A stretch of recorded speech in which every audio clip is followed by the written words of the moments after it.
Okay, we've now seen the various zone alignments. Let's discuss the responsibility of each player. For instance, the centerman. He should be a quarterback in all zones. By that, I mean he should be able to communicate what his intentions are to all wingers and defensemen, so he's got to communicate with his teammates. He should be able to analyze the linesman's tendencies.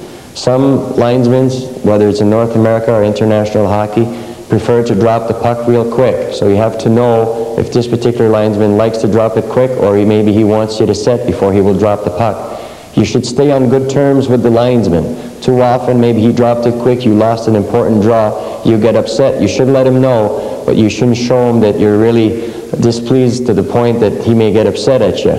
You should know your opposing player's strength and weakness, and I think that's a very important point, basically because there will be times where you'll be very successful against one particular player, but there'll be others where because of their strength, maybe their physical strength, will give you a lot of difficult times. So you should be able to know each centerman you actually play against to know that. You should know your own face-off coverage and strategies in all zones. Basically, in the offensive zone, you may have a strategy. You have to make sure that you know about them, and also that the rest of your teammates know, especially when you're on the ice for an important face-off. Okay, we will now go to the wingers, and the first point is for the wingers to know the center's primary objectives. We'll go to other points here where you should, and when I say the wingers should know about the centerman's intention, is that there will be time, because of the defensive team's alignment, you may want to, the centerman may decide that he would rather lose and have someone jump on a loose puck. So you have to know of his intention. Is he trying to draw the puck back to his defenseman? Is he trying to draw it back to you? Or does he want to lose the face-off and hopefully have someone jumping on a loose puck right away? So you have to know about what is his objective on this particular face-off. Okay, you should prepare to react to a win or loss draw situation. And there I think that everyone has to, I mean, it's primarily, I think, for a centerman would be to win the face-off. There's no doubt about that. But I think that there's going to be time where you will not win the face-off, and the wingers have to know, in this particular situation, if we lose, am I the one to be jumping on the loose puck, or am I to stay in my position and you be the one to jump? So again, there has to be communication. The wingers have to know that. If it's a loss, I'm jumping, you guys stay. If it's a win situation, we both screen, and hopefully there's no pressure made on the defenseman, so that's very important.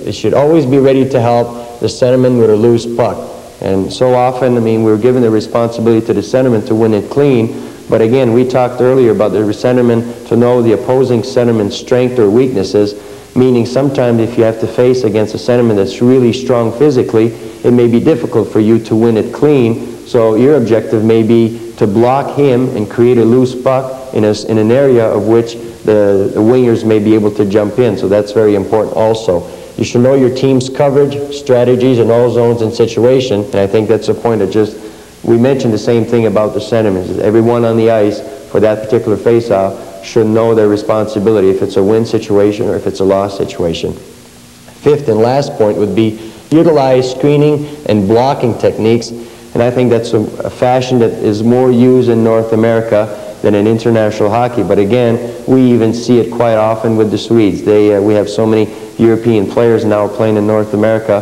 so they utilize these situations where a screen is very efficient. Now again, it's communication between the centerman where he would ask this particular winger to screen or block because his intentions are to win the draw clean to the defenseman. So now I think we'll go to the defense and to see what key points or responsibilities that they have.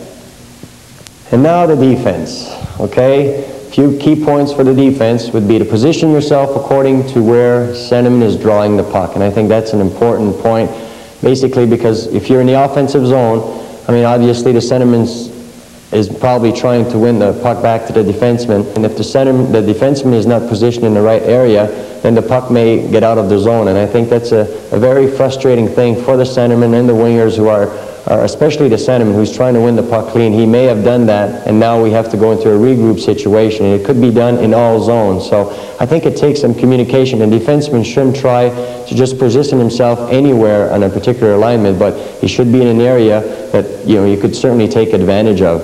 Second point would be always to be ready to release low, quick shot if in offensive zone. Again, if the centerman decided to position you at one place and he does win the draw clean, you should always be ready, one, to get a low shot, because it's very difficult on a high shot for a screen in the offensive zone, and particularly your intention should be to hit the net. Too often we maybe get the quick shot away, maybe it's slow, but let's concentrate a little bit more on getting a shot right on goal. The third point, last point, would be to take away the space or options could be used by opposing centermen. Like I mentioned to you before, for the wingers or the centermen, you may read a certain alignment by the opposition, and the same thing could occur by them, seeing a weakness in your alignment. So the defenseman has to be aware, by looking at the centerman or their particular alignment, maybe they want to utilize this particular play against you, so sometimes the defenseman could move in an area that they wanted to take advantage of. Now, and if you take that away, it may confuse them. So again, these are 3 points that we've talked about, and these are very important points.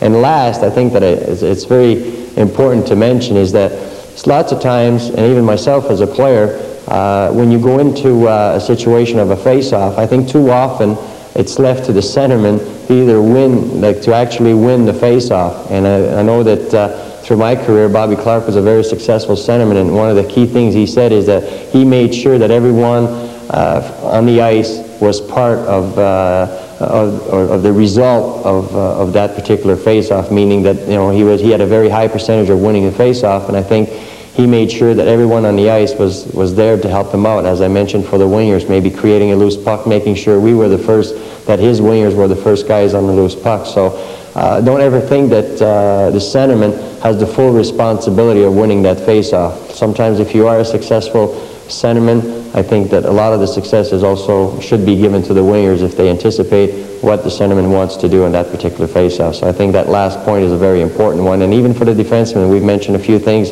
that you should do on the ice.